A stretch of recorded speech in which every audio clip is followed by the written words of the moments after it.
महासागर news धमक्यांची recording सुद्धा तुम्ही ऐकलं असेल. गोकुळ गीतेंवर दबाव कसा आणला, त्यांना धमक्या कशा दिल्या, तरीही मतदारांनी शिंदे गटाच्या उमेदवाराविरुद्ध एक जात मतदान केलं आणि मोठ्या संख्येने ते निवडून आले. तुम्ही म्हणतात की शिंदे शिवसेनेचा वापर हा देवेंद्र फडणवीसांच्या विरोधात सुरू आहे, पण देवेंद्र फडणवीस ही महाराष्ट्राच्या राजकारणात शिंदेना पुरून उरतायत का? कारण आजचा नाशिकचा निकाल तुम्ही म्हणताय की तुमची वोट गीतेंना ट्रान्सफर झाली, तर या सगळ्या राजकारणात बघा, हे देवेंद्र फडणवीसांच्या बाजूने आहात का?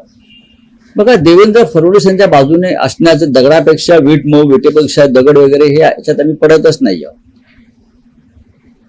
या राजकारणामुळे महाराष्ट्राचं नुकसान होत आहे आणि शिवसेना कमजोर करण्यामागे किंवा शिवसेना फोडण्यामागे एकच ध्येय आहे की महाराष्ट्र कमजोर करणं आणि मुंबई उद्योगपतींच्या घशात घालणं, जी शिवसेना विरोध करते. म्हणून शिवसेना कमजोर केली जाते. या राज्याचं नेतृत्व करणाऱ्या मुख्यमंत्र्यांना हे समजायला हवं. आतापर्यंत यशवंतराव चव्हाण असतील, वसंतराव नाईक असतील, वसंतराव दादा पाटील असतील, अगदी शंकरराव चव्हाण सुद्धा असतील, माननीय शरद पवार असतील, विलासराव देशमुख असतील, केंद्रामध्ये इंदिरा गांधी असतील, राजीव गांधी असतील, कोणी असतील, त्यांना महाराष्ट्रामध्ये शिवसेनेचं महत्व राजकीय दृष्ट्या माहीत होतं की हा जो एक फोर्स आहे हा प्रखर राष्ट्रवादी फोर्स आहे आणि जर सरकारला काही संदर्भात लढाया करता येत नसतील तर शिवसेना या लढाया लढते आहे देशासाठी, मुंबई महाराष्ट्र वाचवण्यासाठी. राज्याच्या मुख्यमंत्र्यांना आतापर्यंतच्या यशवंतरावांपासून सर्व मुख्यमंत्र्यांनी हे स्वीकारलेलं होतं. पण भारतीय जनता पक्ष हा व्यापाऱ्यांचा पक्ष असल्यामुळे त्यांना शिवसेनेचा जो भांडवलदार विरोध आहे तो मान्य नाही. आम्ही भांडवलदारांना विरोध करू नये, आम्ही मुंबई गिळणाऱ्यांना विरोध करू नये, मराठी माणसाच्या छातीवर बसणाऱ्यांना आम्ही लढू नये, ही जर फडणवीस आणि शिंदे गटाची किंवा त्यांच्या सत्ताधाऱ्यांची भूमिका असेल तर ते आम्हाला मान्य नाही. तुम्ही आमचे आमदार खासदार फोडाल, आमची जिद्द तोडू शकत नाही. आपण काल पाहिलं असेल की शिवसेना पक्षप्रमुख उद्धव ठाकरे जेव्हा काल भांडूपच्या शाखा भेटीला आले तेव्हा एक विराट सभाच तिथे झाली. घाटकोपरला गेले शाखेच्या भेटीसाठी, तिथे काही विराट सभा झाली. लोकांचा रोष आणि लोकांचं शिवसेनेविषयी प्रेम हे अशा प्रकारे पुन्हा उसळून यायला लागलंय. ही गद्दारी जी करून घेतलेली आहे शिंदे गटाने आणि अमित शहानी, एक लक्षात घ्या, या गद्दारी मागे एकच हेतू आहे की आम्ही मुंबईसह महाराष्ट्र पैशाने विकत घेऊ शकतो आणि अस्मितेसाठी लढणाऱ्या शिवसेनेसारखे जे पक्ष आहेत ते आम्ही पैशाच्या ताकदीवर फोडू शकतो. ही मस्ती आहे ना, ही मस्ती त्यांच्या पार्श्वभागात, मी खूप सौम्य शब्द वापरलेला आहे, पार्श्वभागात घातली जाईल. नाही, स्पेसिफिक प्रश्न आहे. तुम्ही जे म्हणाला की फडणवीस विरुद्ध शिंदे हे महाराष्ट्रात कोल्ड वॉर आहे, ओपन वॉर आहे आणि युद्धात उद्धव ठाकरे तुमचा पक्ष हा फडणवीसांच्या बाजूने आहे का? नाही, आम्ही कोणाच्या बाजूने असण्याचा प्रश्नच येत नाही ना. भूत की राक्षस, आम्ही कोणाच्या बाजूने का राहू? आम्ही आमच्या भूमिका घेऊन लढत राहू. पण जर शिंद्यांसारखे जे सैतान आहेत निर्माण झालेले किंवा अमित शहाने निर्माण केलेले जे सैतान हे देवेंद्र फडणवीस यांच्या मानेवरती बसून उद्या त्यांचा गळा दाबण्याची शक्यता मला वाटते आहे. अशा वेळेला आम्हाला सुद्धा काहीतरी एक राज्याच्या हितासाठी भूमिका घ्यावी लागेल. अधिक सैतानाला मारायचं की अधिक काय करायचं तर आम्ही पाहू ना, उद्धवजी निर्णय घेतील या संदर्भात. सर, आज जे खासदार 6 खासदार गेले होते ते आज मुंबईत येणार आहेत आणि 4 वाजता पत्रकार परिषदेत येणार आहेत. काल ओमराजेंनी आपली भूमिका स्पष्ट केलेली आहे. गद्दाराला भूमिका असते का हो? तुम्ही ओम निंबाळकरांचे जे नाव घेताय ते एक नामचीन गद्दार आहेत, नामचीन.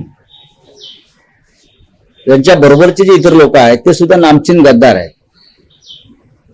गद्दाराला भूमिका असते मी आता ऐकलं.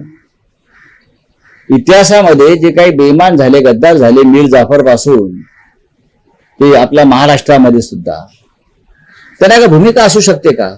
नाही ना. जर महाराष्ट्राच्या स्वाभिमानाची कोणाला चिंता असेल तर या गद्दारांना गद्दारच म्हटलं पाहिजे, बेईमान म्हटलं पाहिजे, महाराष्ट्राचे शत्रू म्हटलं पाहिजे, मराठी माणसाचे दुश्मन म्हटलं पाहिजे. आणि त्यांना कोणती भूमिका आहे या भूमिकेतून तुम्ही सगळ्यांनी बाहेर पडलं पाहिजे. शिवसेना तोडणं म्हणजे महाराष्ट्राचे तुकडे करणं आहे. आणि अमित शहा ते शिंदे गटाच्या माध्यमातून करतायत. शिंदे हे अमित शहाचे कॉन्ट्रॅक्ट किलर आहेत. जसे पूर्व अंडरवर्ल्ड मध्ये दाऊदचे होते कॉन्ट्रॅक्ट किलर, करीम लालाचे होते कॉन्ट्रॅक्ट किलर, युसुफ पटेलचे होते कॉन्ट्रॅक्ट किलर, तसे शिंदे आणि त्यांचे लोक जे आहेत हे अमित शहाचे कॉन्ट्रॅक्ट किलर आहेत. आणि हे कॉन्ट्रॅक्ट किलिंग जे आहे हे महाराष्ट्र नेस्तनाबूत करण्यासाठी. पण रावसाहेब, काल दिवसभर म्हणजे ओमराजे शिंदे जोपर्यंत राजकीय भूमिका मांडत नव्हते तोपर्यंत शिवसेना उद्धव बाळासाहेब ठाकरे पक्षातून टीकेचा सूर मवाळा झाला होता.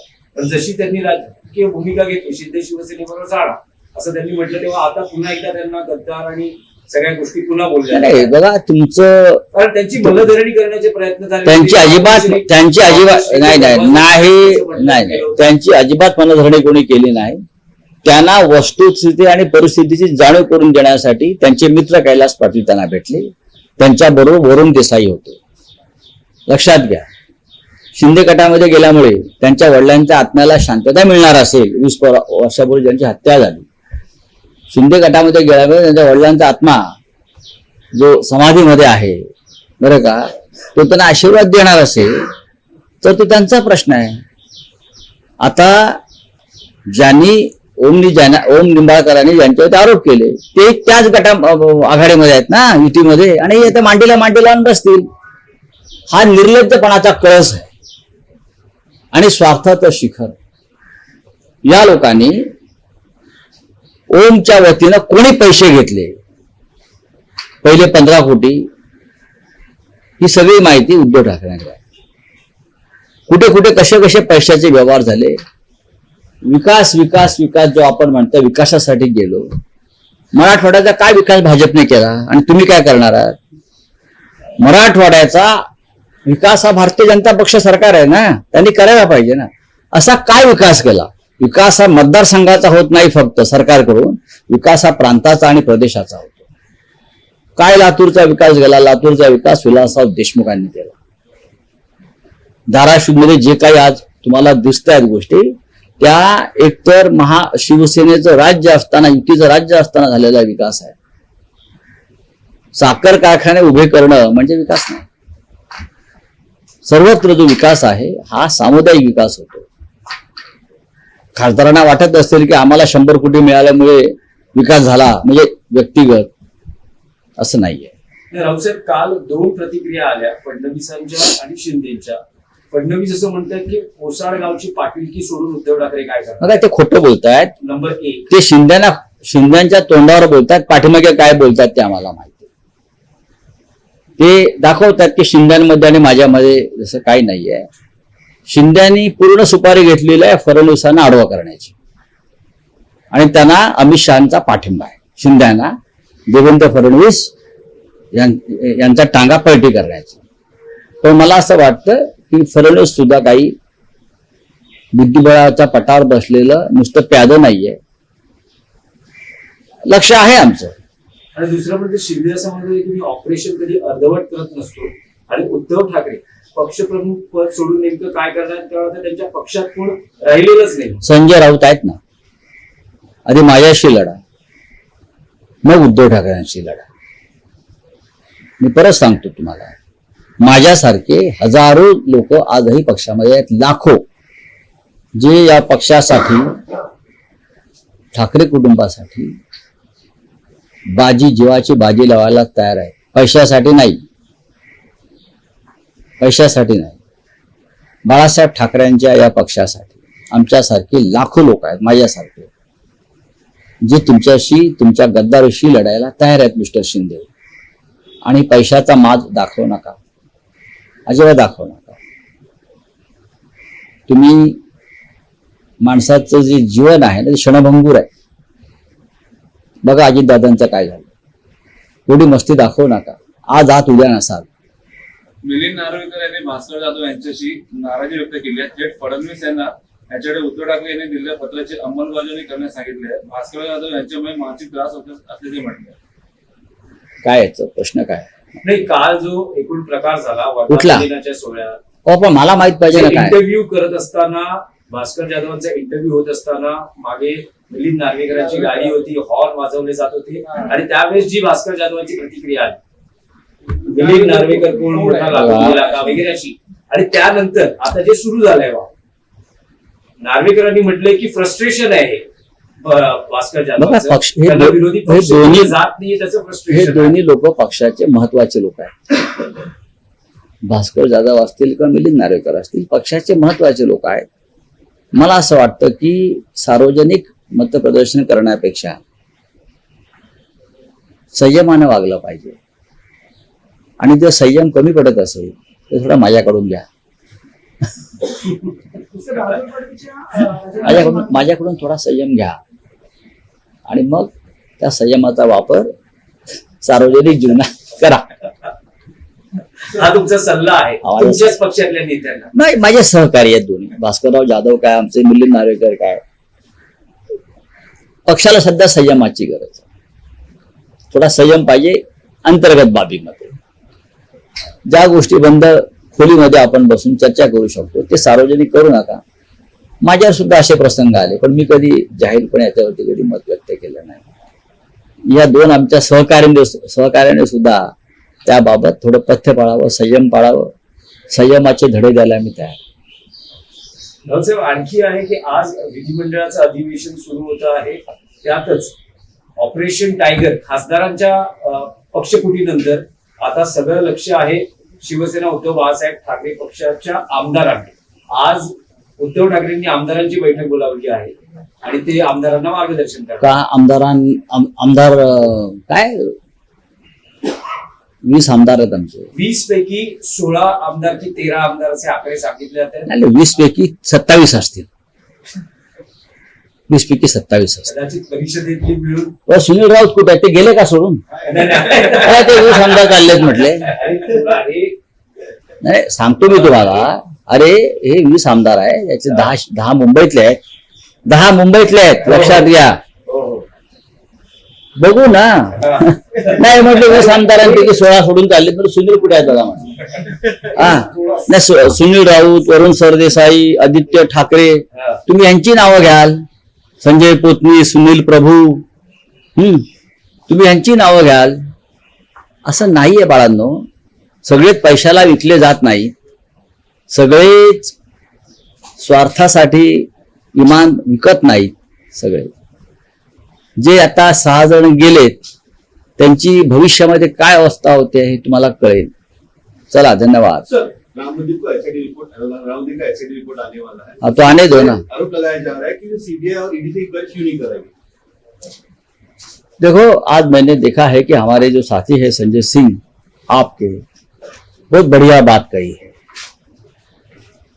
संजय सिंह जी कहते हैं कि राम जब वनवास में गए तो राम की जो पादुका थी, जूते, उसका रक्षण भरत ने किया सिंहासन पर रखकर.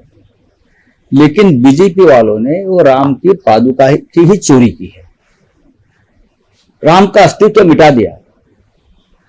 500 करोड़ का घोटाला हुआ है राम मंदिर ट्रस्ट में और राम की जो दान पेटी है वो ही गायब हो गई है. सोना गया है, चांदी गया है, ज्वेलरी गया है. जो चढ़ावे में आया था वो लगभग 500 करोड़ का माल बीजेपी के लोगों ने उसका गबन किया है. अब ऐसे लोगों को एसआईटी क्या करेगी? ये सब बीजेपी के लोग हैं. मैं आरएसएस के सरसंघ चालक मोहन राव भागवत जी से अपील करूंगा कि राम मंदिर के निर्माण में आपका भी योगदान रहा, हम सब का योगदान रहा. और जिस तरह से राम मंदिर को लूटा जा रहा है, अब राम मंदिर को लूटने में तो गजनी तो नहीं आया ना. अल्लाउद्दीन खिलजी तो नहीं आया ना। अब बोलते हैं ना मुगलों ने लूटा मंदिर, तो ये नए मुगल है बीजेपी के जो मंदिर लूट रहे हैं। बार बार मोदी जी बोलते हैं ना सोमनाथ को किसने लूटा, गजनी ने लूटा। तो राम मंदिर को किसने लूटा, बीजेपी के गजनी ने लूटा। अब तक मोदी जी ने उसके ऊपर एक अक्षर नहीं, एक शब्द नहीं निकाला है उस लूट के बारे में। एसआईटी क्या करेगी, क्या किया एसआईटी ने? एक रिपोर्ट देगी, रिपोर्ट दबा दिया जाएगा। चलिए, थैंक यू। जिससे नाम आया उससे सरकार गिर जाएगी, ऐसा कहा केजरीवाल ने। अरे सरकार तो कभी की गिरनी चाहिए। ये सरकार राम के आशीर्वाद से आई है और राम के शाप से ही जाएगी।